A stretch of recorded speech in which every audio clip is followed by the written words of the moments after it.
Hello students.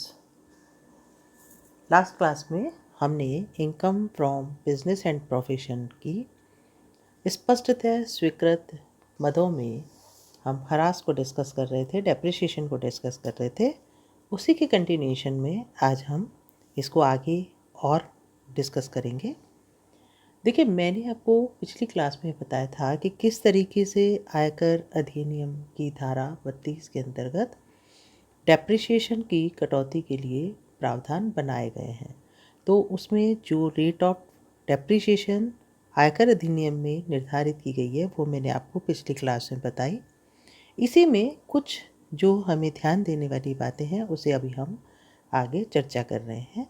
तो सबसे पहला स्पष्टीकरण मैं आपको ये बताना चाह रही हूँ कि यदि कोई मोटर बस एवं मोटर लारी जो कि ब्लॉक 3 में आती है, 30% वाले ग्रुप में आती है, उसे हम तभी 30% ग्रुप में लेंगे जबकि असेसी ट्रांसपोर्टेशन बिजनेस से जुड़ा हुआ हो। यदि करदाता इनका प्रयोग अपने ग्राहकों को माल भेजने में करता है तथा ऐसे किराए की राशि को वो व्यापारिक आय मानता है, तो फिर ऐसे वाहन पर आप रेट ऑफ डेप्रिसिएशन 15% की दर से चार्ज करेंगे।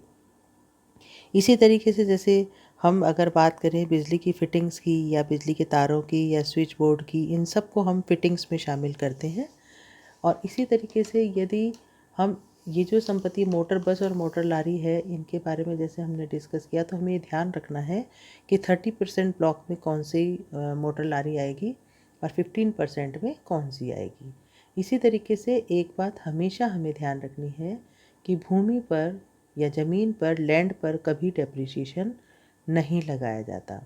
इसी तरह प्लांट में जहाज, गाड़ियाँ, पुस्तकें, वैज्ञानिक यंत्र एवं चिकित्सा औजारों को भी शामिल किया जाता है। तो ये कुछ बातें हैं जो हमें ध्यान रखनी है, क्योंकि यहाँ ब्लॉक्स बने हुए हैं। यहाँ आपको बिल्कुल बताया गया है कि प्लांट एंड मशीनरी में क्या आता है, फर्नीचर में क्या आता है, बिल्डिंग में क्या आता है, एट्सेट्रा एट्सेट्रा। अब हम देखेंगे उच्च दर से ह्रास छूट दिए जाने के प्रावधान, provision for allowing higher rate of depreciation. देखिए, नॉर्मली प्लांट एंड डेप्रिसिएशन को हम 30% ग्रुप में हमने अभी तक डिस्कस किया है। कुछ विशेष परिस्थितियां हैं जबकि higher rate of depreciation charge होती है। इस विशेष जो परिस्थिति है वो कौन सी स्थिति हो सकती है, इन विशेष दशाओं के बारे में हम ये कह सकते हैं कि कुछ विशिष्ट प्रयोगशालाओं एवं संस्थाओं में विकसित की गई तकनीक या ज्ञान का प्रयोग करके वस्तुओं का निर्माण करने पर अथवा इन विशिष्ट प्रयोगशालाओं एवं संस्थाओं द्वारा आविष्कृत किसी वस्तु के निर्माण करने पर ये जो हायर रेट ऑफ डेप्रिसिएशन है वो लागू होती है। तो यहाँ जो ये हम स्पेसिफिक लेबोरेटरीज और संस्थाओं के बारे में यदि जानना चाहें कि इसमें किस किस को शामिल किया जाता है, तो इसमें ऐसी प्रयोगशालाएं जिनका स्वामित्व सरकार के पास है अथवा जिसकी वित्तीय व्यवस्था सरकार के पास या सरकार के द्वारा की जाती है, उन्हें शामिल किया जाता है।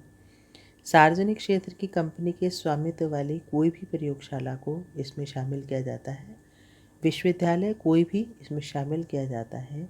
भारत सरकार के वैज्ञानिक एवं औद्योगिक अनुसंधान विभाग के सचिव द्वारा इस आशय के लिए यदि किसी संस्था को प्रमाणित किया गया है तो उसको भी इसमें शामिल किया जाता है। अब आता है कि स्वीकृत ह्रास की गणना हम करेंगे। स्वीकृत ह्रास की गणना, कंप्यूटेशन ऑफ डेप्रिसिएशन अलाउबल, हमने सब कुछ पढ़ा, रेट ऑफ टैक्स पढ़ा, हमने सब पढ़ा, लेकिन अब हम ये देखेंगे कि हम डेप्रिसिएशन की गणना कैसे करेंगे।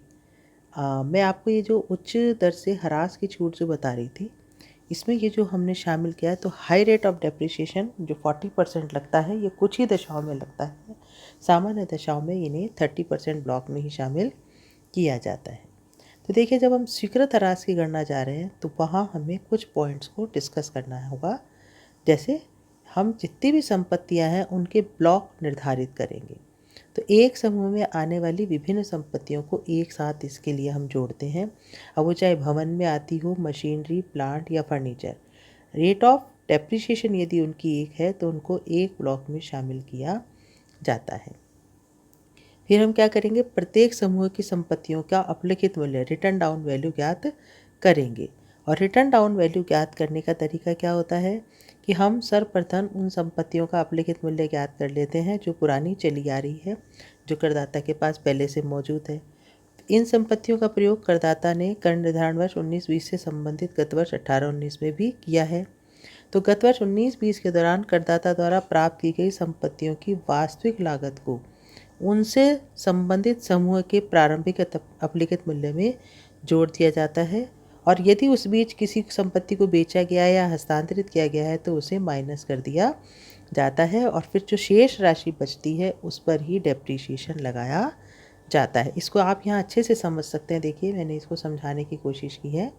हम क्या करेंगे, सबसे पहले हम लेंगे respect of any block of asset, हमने ले लिया। उसके बाद return down value of all the assets in that block हमने ले ली। ऐड करेंगे any asset purchase during the previous year in this block, और उसके बाद लेस कर देंगे any asset sold during the previous year in that block. अब जो मूल्य हमारे पास बचेगा वो रिटर्न डाउन वैल्यू कहलाएगी। ये वो वैल्यू होती है जिस पर कि डेप्रीशिएशन चार्ज किया जाता है। अब यहाँ एक चीज़ आपको ध्यान देनी है, यदि जब हमने असेट को सोल्ड किया और उसको बेचने के बाद यदि हमारा रिटर्न डाउन वैल्यू जो है वो नील हो गया तो हम कोई डेप्रीशिएशन चार्ज नहीं करेंगे।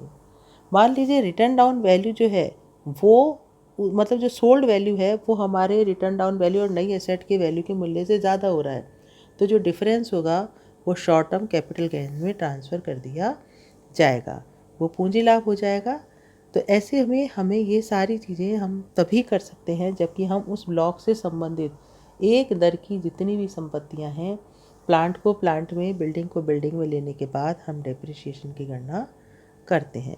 यदि समूह की सभी संपत्तियों को हस्तांतरित कर दिया जाता है तो भी डेप्रिसिएशन स्वीकृत नहीं होगा, क्योंकि जब ब्लॉक ही ख़त्म हो जाएगा तो डेप्रिसिएशन की गणना भी नहीं की जाएगी। अब हम करते हैं अतिरिक्त ह्रास या एडिशनल डेप्रिसिएशन। देखिए, वो कौन सी परिस्थिति है जब करदाता को एडिशनल डेप्रिसिएशन की कटौती स्वीकृत की जाती है, अतिरिक्त ह्रास की कटौती स्वीकृत की जाती है। देखो, अतिरिक्त ह्रास की जो कटौती है वो नई प्लांट और मशीनरी पर स्वीकृत की जाती है, ठीक है। और नई प्लांट और मशीनरी जब करदाता लेता है और यदि करदाता किसी वस्तु के उत्पादन अथवा निर्माण व्यवसाय से जुड़ा हुआ है तो ही अतिरिक्त ह्रास की छूट जो है उसे स्वीकृत की जाती है। तो हम क्या कह सकते हैं कि करदाता यदि किसी वस्तु के उत्पादन अथवा निर्माण के व्यवसाय में लगा हुआ है तथा मान उसने 1 अप्रैल 2012 या उसके बाद शक्ति के उत्पादन, संप्रेषण अथवा वितरण, पावर जनरेशन, ट्रांसमिशन और डिस्ट्रीब्यूशन के व्यवसाय में यदि लगा हुआ है तो यहाँ उसे एडिशनल डेप्रिसिएशन की छूट स्वीकृत की जाती है। अब यहाँ हमें ये भी ध्यान रखना है कि ऐसी जो प्लांट एंड मशीनरी है वो 31 मार्च 2005 के बाद क्रय करके स्थापित की गई है, और नई मशीन अथवा प्लांट ऐसी नहीं होनी चाहिए जिसके छूट दिए जाने पर स्पष्ट प्रावधान इस अधिनियम में नहीं दिया गया हो।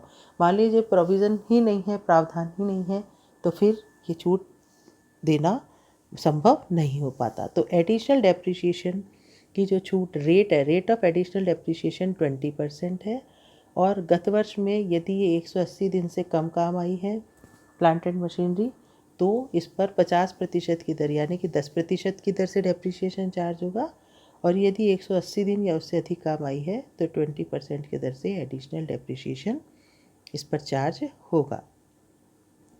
नई प्लांट या मशीनरी में विनियोग करने पर निवेश में छूट। देखिए, यदि करदाता ने नई प्लांट एवं मशीनरी में विनियोग किया है, निवेश किया है, तो उसको इसमें छूट, निवेश पर उसको छूट दी जाती है। तो सबसे पहली चीज़ तो इसमें कौन कौन पात्र हो सकते हैं, नई प्लांट एंड मशीनरी की जो है वो जो छूट है, निवेश करने की छूट किस किस को मिल सकती है। फिर हम डिस्कस करेंगे कि निवेश की छूट अथवा सीमा कितनी है। उसके बाद हम डिस्कस करेंगे कि 5 वर्ष पूर्ण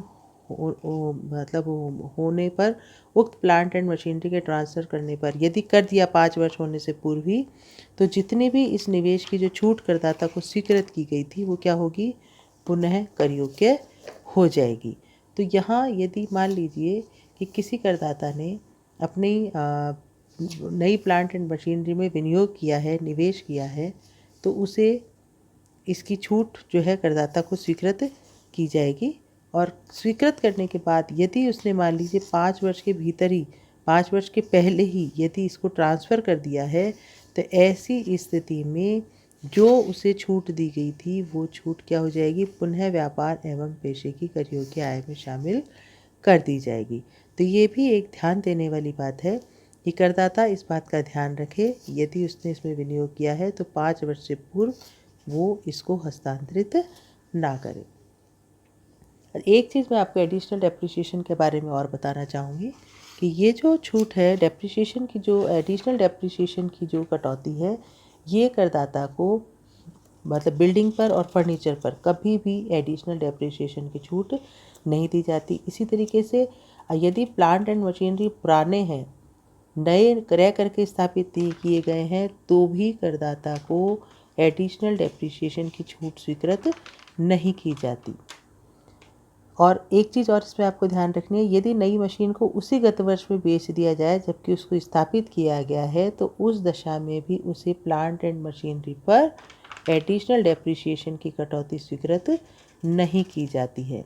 तो यहाँ आप एक चीज़ ध्यान रखेंगे कि यदि करदाता निर्माण अथवा उत्पादन के क्षेत्र से जुड़ा हुआ है, मतलब निर्माण का कार्य उसने गत वर्ष में किया है और उस समय यदि उसने मान लीजिए कि कोई नई मशीन और प्लांट यदि स्थापित किए हैं, क्रय करके स्थापित किए हैं 31 मार्च 2005 के बाद, तो ही आप उसे 20% की दर से एडिशनल डेप्रिसिएशन की कटौती स्वीकृत करेंगे। अन्यथा आप उसे एडिशनल डेप्रिसिएशन की जो कटौती है वो स्वीकृत नहीं करेंगे। ऐसे जैसे विनियोग के बारे में मैंने आपको बताया था कि इसकी पात्रता के बारे में भी, तो देखिए यहाँ हर किसी करदाता को ये जो कटौती है ये स्वीकृत नहीं है। इसमें करदाता एक कंपनी होगी तथा करदाता कंपनी किसी भी वस्तु के निर्माण या उत्पादन के व्यवसाय में लगी हुई होगी और ऐसी नई संपत्ति की कुल वास्तविक लागत 25 करोड़ रुपए से अधिक होगी और उसने ये प्लांट और मशीनरी 31 मार्च 2014 के बाद परंतु 1 अप्रैल 2017 के पूर्व इसे स्थापित कर दिया हो, तो ही उसे नई प्लांट या मशीन में विनियोग करने पर निवेश की छूट स्वीकृत होगी और वास्तविक लागत के 15% की दर से निवेश की छूट स्वीकृत की जाएगी। अब यहाँ नई संपत्ति एवं प्लांट से तात्पर्य वही है जो कि करदाता कंपनी के निर्माण कार्य एवं उत्पादन में काम आए। इसमें समुद्री जहाज को शामिल नहीं किया जाता, वायुयान को इसमें शामिल नहीं किया जाता। किसी ऐसे प्लांट या मशीन जो कि करदाता के स्थापित किए जाने से पूर्व भारत में या भारत के बाहर किसी अन्य व्यक्ति द्वारा उपभोग में लाए गए हों, उन्हें शामिल नहीं किया जाता। कार्यालय परिसर में तथा किसी रिहायशी मकान में लगाई गई कोई प्लांट या मशीन को शामिल नहीं किया जाता। किसी वाहन को इसमें शामिल नहीं किया जाता। ऑफिस में काम आने वाले किसी प्लांट को या कंप्यूटर को, कंप्यूटर सॉफ्टवेयर को इसमें शामिल नहीं किया जाता। तो कहने का तात्पर्य है कि निर्माण और उत्पादन के कार्य में काम आने वाली प्लांट एंड मशीनरी को ही इसके लिए शामिल किया जाता है। और ये चीज़ तो है ही कि यदि उसने स्थापित करने की तिथि से 5 वर्ष की अवधि में इसको हस्तांतरित कर दिया या बेच दिया, तो फिर जो राशि प्राप्त हुई है उसे व्यापार एवं पेशे की शीर्षक में कर योग्य आय में शामिल कर दिया जाएगा। अब हम लेते हैं चाय, कॉफ़ी एवं रबर विकास खाता, tea coffee and rubber development account. ऐसे करदाता जो भारत में चाय, कॉफ़ी एवं रबर उगाने एवं निर्माण करने के कार्य में लगे हों, उनको ये विशेष कटौती दिए जाने का प्रावधान है। और कटौती की राशि क्या होगी? करदाता द्वारा गत वर्ष की समाप्ति के बाद 6 माह के भीतर अथवा इनकम टैक्स रिटर्न भरने की निर्धारित तिथि के पूर्व जो भी तिथि दोनों में से पहले आती है, करदाता द्वारा कृषि एवं ग्रामीण विकास के लिए राष्ट्रीय बैंक में एक विशेष खाता खोलकर अथवा जमा खाता खोलकर जमा कराई गई राशि अथवा इस धारा की कटौती के पूर्व ऐसे व्यापार के लाभों का 40% जो भी दोनों में से कम होगा उसकी कटौती करदाता को इसमें स्वीकृत की जाती है। अब हम देखेंगे भूमि पुनर्स्थापना निधि, साइट रेस्टोरेशन फंड। देखिए, ऐसे करदाता जो पेट्रोलियम या प्राकृतिक गैस अथवा दोनों के उत्पादन एवं विकास कार्य में लगे हुए हैं। यदि एसबीआई में इस आशय का एक खाता खोलकर आवश्यक राशि जमा करवाते हैं तो उन्हें कटौती स्वीकृत की जाती है। अब ये आवश्यक राशि कौन सी हुई? खाते में जमा राशि। कौन से खाते में? जो कि भूमि पुनर्स्थापना निधि खाता है। तो साइट रेस्टोरेशन फंड अकाउंट यदि उसने बनाया है, उस खाते में वो राशि जमा करवाता है और ऐसे व्यवसाय के लाभों का, यानी कि पेट्रोलियम एवं प्राकृतिक गैस के उत्पादन से जो उसे लाभ हुआ है उसका 20%, इनमें से जो दोनों में से जो राशि कम होगी उसकी कटौती करदाता को स्वीकृत की जाएगी।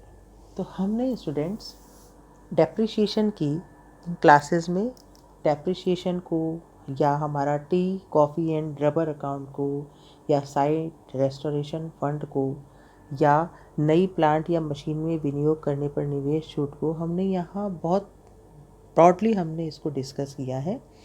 मैंने पूरी कोशिश की है कि आपको ये समझ आए। फिर भी यदि किसी को कोई प्रॉब्लम है तो आप व्हाट्सएप पर या फ़ोन करके मुझे पूछ सकते हैं, अपने संशय का समाधान कर सकते हैं।